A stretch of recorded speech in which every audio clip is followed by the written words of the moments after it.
Selamat siang semuanya. Senang sekali akhirnya kita bisa kumpul lagi hari ini. Terima kasih sudah meluangkan waktu untuk hadir. Bagaimana kabar kalian hari ini?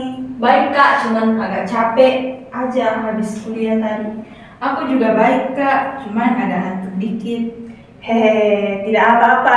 Nanti kita batasannya santai aja ya, supaya tetap nyaman dan semangat. Oke, sebelum kita mulai, mari kita berdoa bersama supaya sesi kita hari ini berjalan lancar. Saya akan pimpin doa ya. Mari kita berdoa. Tuhan, terima kasih atas kesempatan hari ini. Terima kasih karena Engkau mempertemukan kami dalam satu kelompok. Kiranya Engkau hadir di tengah-tengah kami, menolong kami untuk saling terbuka, memahami dan menguatkan satu sama lain. Dalam nama Tuhan Yesus kami berdoa. Amin. Amin. Oke, baik teman-teman, saya akan menjelaskan sedikit ya. Tujuan dari konseling kelompok ini adalah supaya kita bisa saling mendukung dan belajar memahami diri sendiri maupun orang lain. Melalui sesi ini, kita bisa saling berbagi pengalaman, perasaan, dan pandangan dengan suasana yang aman dan penuh penerimaan. Jadi kita akan belajar bersama tanpa saling menghakimi. Jadi nanti kita bisa cerita apa yang kita rasain gitu kak. Betul sekali, tapi ingat ya, semuanya dilakukan dengan sukarela. Kalian bisa berbagi kalau merasa siap dan nyaman. Jadi sebelum kita mulai, saya mau kita sampaikan dulu tentang beberapa asas penting dalam konseling kelompok. Yang pertama itu kerahasiaan. Jadi semuanya yang dibicarakan di sini itu tidak boleh disebarkan keluar kelompok. Kemudian yang kedua itu keterbukaan. Kalau kalian sudah merasa nyaman, kalian coba untuk jujur dan terbuka dalam berbagi. Kemudian sukarela. Tidak ada yang dipaksakan untuk berbicara. Semuanya dilakukan dengan kesediaan hati kalian masing-masing. Kemudian yang terakhir itu saling menghargai. Jadi kita belajar untuk menghormati setiap perasaan dan pendapat teman-teman.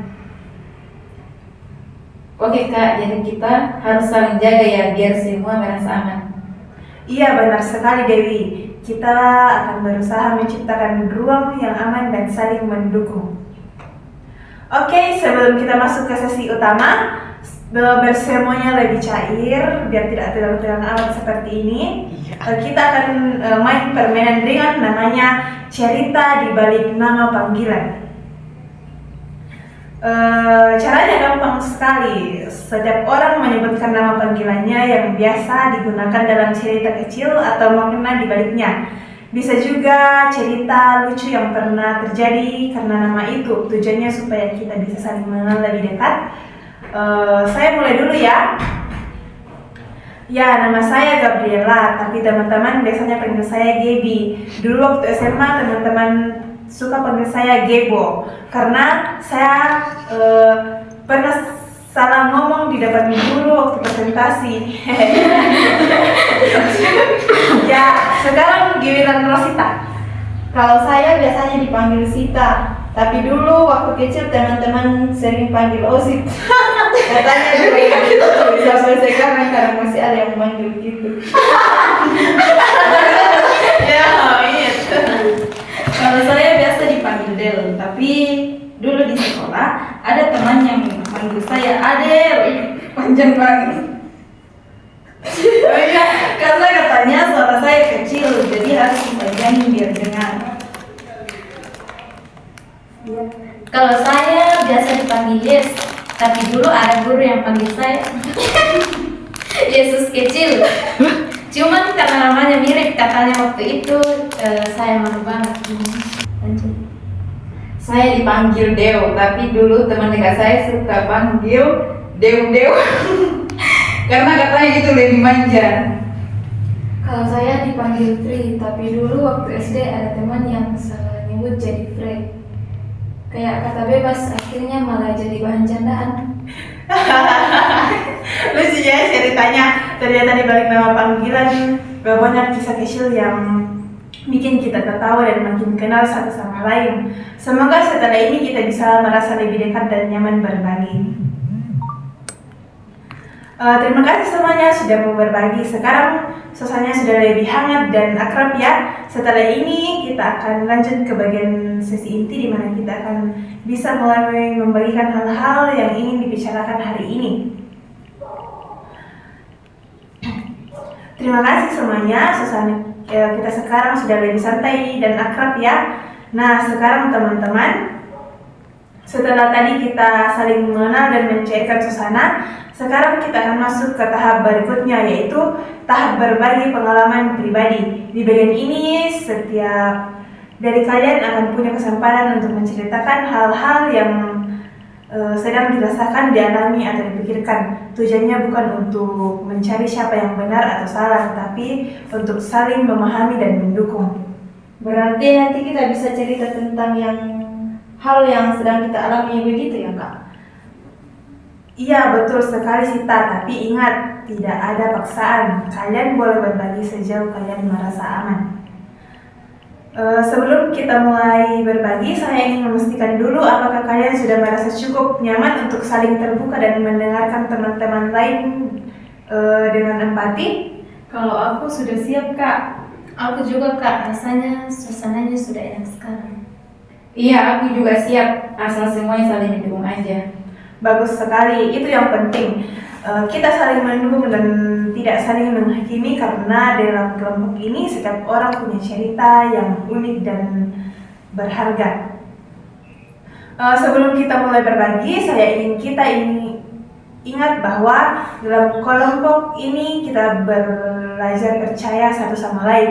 Kepercayaan itu tumbuh dan bagaimana kita saling mendengarkan dengan tulus tanpa memotong, tanpa menilai. Kalau teman sedang berbagi, coba dengarkan dengan hati, bukan hanya dengan telinga. Jadi lebih kayak saling memahami aja ya Kak? Betul Free, kadang teman kita tidak butuh solusi langsung, tetapi butuh didengarkan dengan penuh perhatian. Iya Kak, rasanya kalau didengarkan tanpa dihakimi itu lebih lega. Tepat sekali Sita. Nah, suasana seperti itulah yang mau kita bangun bersama di kelompok ini. Sebelum kita belajar benar-benar masuk ke sesi berbagi, saya ingin mengingatkan kembali tentang asas konseling kelompok tadi, terutama kerahasiaan dan saling menghargai. Semua yang dibicarakan di sini tetap menjadi milik kelompok ini saja, tidak disebarkan keluar.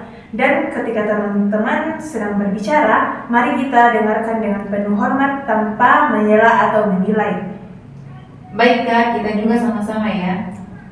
Iya benar. Kita juga jaga satu sama lain. Nah, kalau nanti ada yang merasa kurang nyaman, silakan bilang ya. Kita bisa berhenti sejenak dan menenangkan diri dulu. Kalau begitu, karena semuanya sudah siap, kita akan mulai masuk ke tahap berbagi pengalaman pribadi. Terima kasih sudah berkomitmen untuk saling menjaga dan percaya satu sama lain. Siapa di antara kalian yang ingin mulai terlebih dahulu?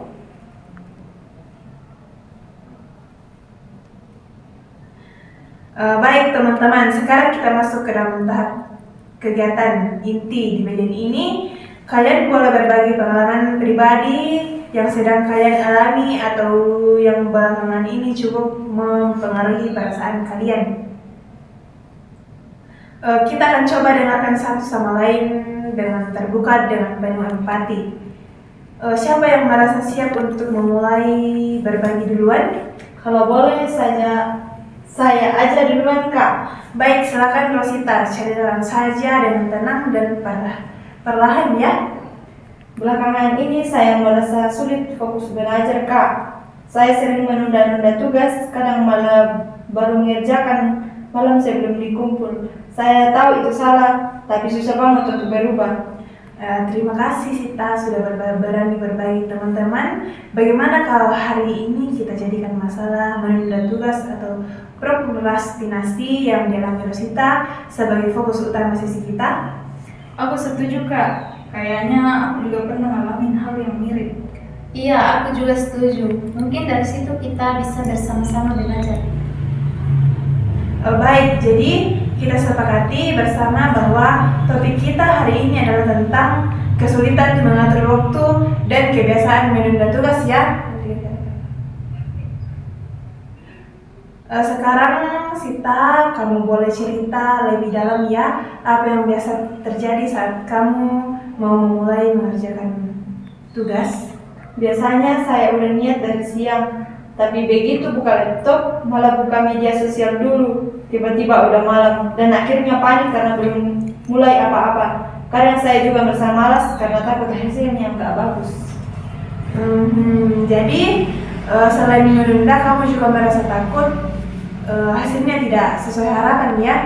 Iya kak, rasanya kayak tidak percaya diri sama kemampuan sendiri.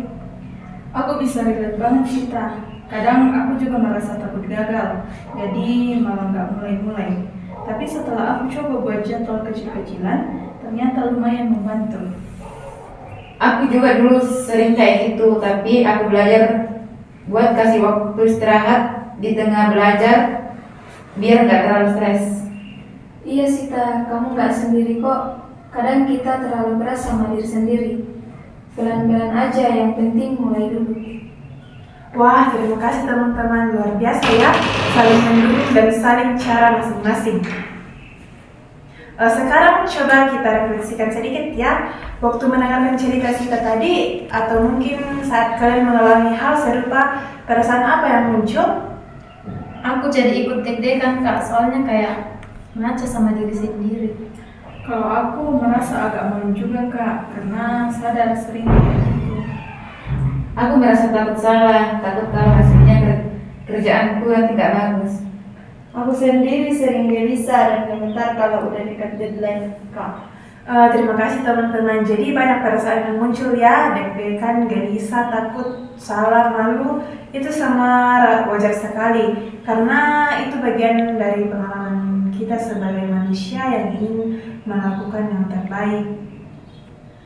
Saya ingin meneguhkan bahwa perasaan tidak nyaman itu wajar, apalagi ketika kita berhadapan dengan hal yang membuat kita cemas dan takut gagal. Namun yang penting adalah bagaimana kita mengelola perasaan itu dengan cara yang sehat, seperti mengatur waktu, memberi diri ruang untuk istirahat, dan belajar menerima bahwa hasil tidak harus selalu sempurna.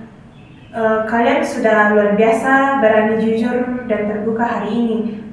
Perubahan memang tidak cepat, tapi langkah pertama adalah menyadari dan berani berbicara tentangnya, dan kalian sudah melakukan itu. Iya kak, rasanya lega banget bisa ngomongin hal ini bareng-bareng. Syukurlah, itu tujuan dari konseling kelompok, supaya kalian saling menolong dan menguatkan. Baik teman-teman, terima kasih untuk keterbukaan dan dukungan hari ini. Kalian sudah menunjukkan keberanian dan empati yang luar biasa. Setelah ini kita akan masuk ke tahap penutup, di mana kita akan membuat refleksi singkat dan pengalaman hari ini ya.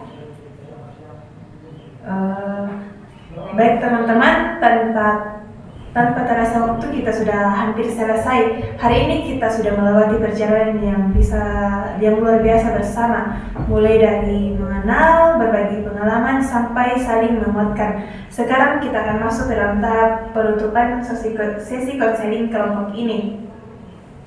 Ya, jadi sebelum kita akhiri, saya ingin mengajak kalian untuk sedikit menyimpulkan apa hal yang kalian pelajari dari pertemuan hari ini. Saya belajar kalau saya tidak sendiri dalam menghadapi rasa malas dan takut gagal.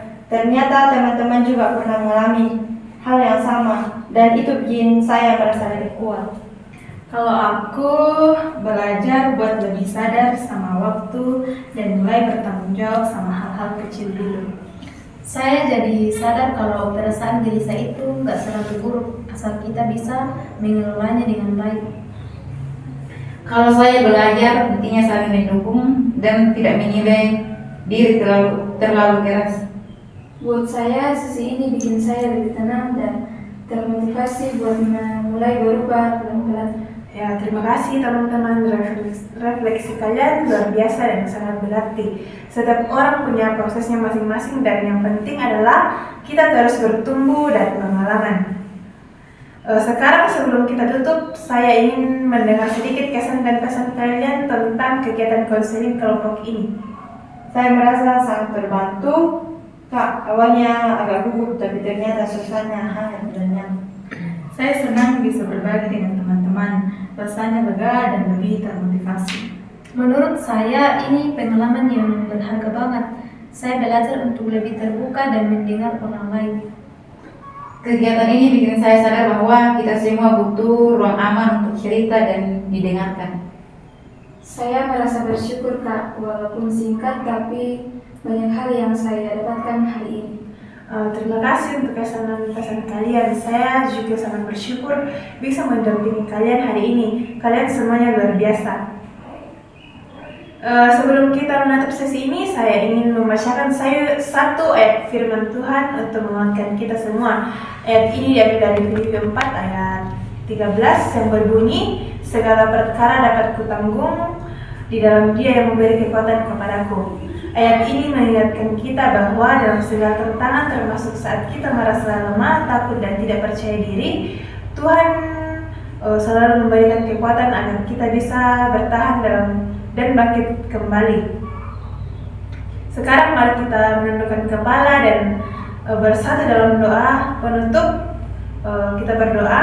Tuhan yang baik, terima kasih atas waktu yang Kau beri hari ini. Kami bersyukur untuk setiap cerita, tawa, dan pelajaran yang kami terima. Kiranya Engkau terus menolong kami agar berani berubah, belajar mengelola perasaan, dan hidup dengan penuh harapan. Dalam nama Tuhan Yesus kami berdoa. Amin. Amin. Ya, terima kasih banyak teman-teman untuk keterbukaan dan kebersamaannya hari ini. Semoga setiap hal yang kita pelajari bisa terus menguatkan kita dalam menjalani hari-hari ke depan. Sampai jumpa di pertemuan berikutnya. Terima kasih Kak. Ya.